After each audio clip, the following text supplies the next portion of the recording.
investor, seperti apa isu fundamental yang harus kita perhatikan dan bagaimana dampaknya ke pasar? Kami akan membahasnya di video ini. Silakan subscribe channel kami terlebih dahulu, serta jangan lupa like dan share videonya. Halo Pak Riki, apa yang jadi perhatian pasar di pekan ini, Pak? Oke, baik Bu.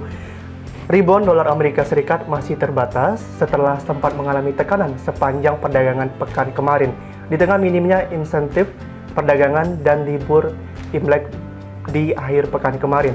Harapan stimulus fiskal pemerintahan Joe Biden segera meluncur masih meningkat, sementara prospek kebijakan moneter super longgar Federal Reserve masih bertahan cukup lama, paling tidak sampai 2023.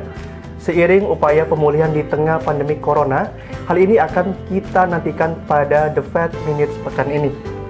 Bagaimana prospek pasar berikutnya? Saya akan membahasnya untuk sepekan ke depan. Dan isu-isu apa saja yang menjadi perhatian di pekan minggu ini, Pak Riki? Masuk ke minggu ketiga di Februari, sejumlah isu penting global akan menjadi fokus perhatian pasar, yakni headline stimulus Amerika Serikat masih terus menjadi fokus pasar. Kabar pekan kemarin yang sempat marah soal stimulus jumbo Joe Biden kembali pupus di tengah memuatnya impeachment Donald Trump. Pekan ini diharapkan adanya kemajuan saat stimulus tersebut. Headline data ekonomi global.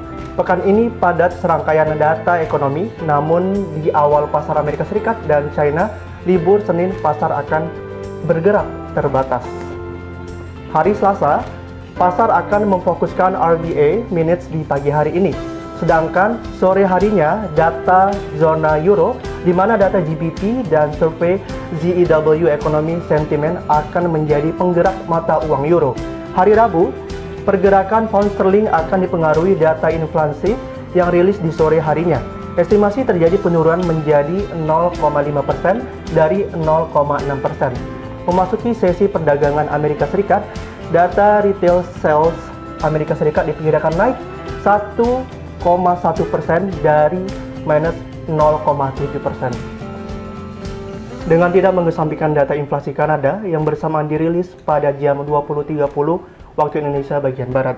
Sementara itu, data PPI dan Industrial Production Amerika Serikat turut dipublikasikan malamnya. Kamis dini hari jam 2 waktu Indonesia bagian Barat, FOMC Minutes The Fed dari pertemuan Januari lalu akan jadi fokus penting, di mana kabar kebijakan moneter lanjutan The Fed dinantikan.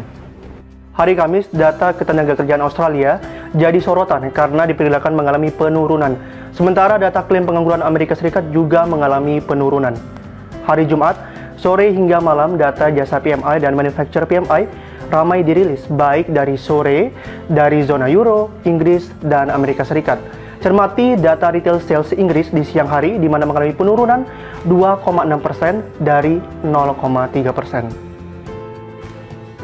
Dengan estimasi data ekonomi secara global cenderung variatif, diperkirakan pergerakan dolar Amerika Serikat secara rivalitas mata uang utama dunia masih tarik ulur di zona negatif dan positif. Namun, dengan optimisme stimulus Amerika Serikat dengan vaksinasi yang berjalan pada track yang tepat. Diperkirakan pasar akan menilai upaya pemulihan ekonomi Amerika Serikat akan meningkatkan minat perburuan aset beresiko, sehingga dolar Amerika Serikat berpotensi melemah terhadap rivalitasnya. Sementara pasar saham global dan komoditas masih bergerak menguat. Dan aset-aset apa saja yang bisa diperhatikan untuk minggu ini, Pak? Euro USD tekanan masih terganjal di zona support, saat ini 1,2070. Namun ada peluang menembusnya dengan potensi 1,2030. Selama risiko fluktuasi saat ini masih terbatas di zona resisten 1,2120 sampai 1,2150.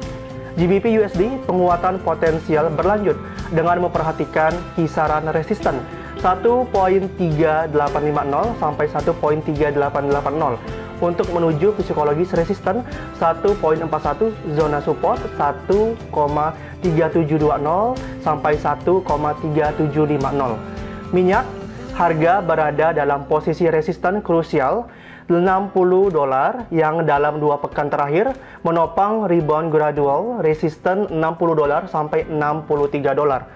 Dan terakhir, emas masih dalam tekanan meskipun terbatas di zona support penting di 1806 sampai 1812.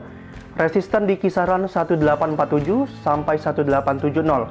Selama masih efektif, waspadai tekanan masih dominan. Smart Investor, pekan ini pergerakan diperkirakan lebih fluktuatif jika dibandingkan dengan pekan lalu. Padatnya serangkaian data ekonomi penting minggu ini turut memberi pengaruh terhadap pergerakan investasi di pasar mata uang, saham, dan komoditas. Dengan tetap memperhatikan perkembangan mengenai stimulus jumbo Joe Biden dan upaya pemerintah global dalam menanggulangi wabah COVID-19 yang memasuki 1 tahun penyebarannya. Demikian Smart Investor, semoga bermanfaat dan menjadi peluang untuk di pekan ini. Saya Sherlita. Saya Ricky.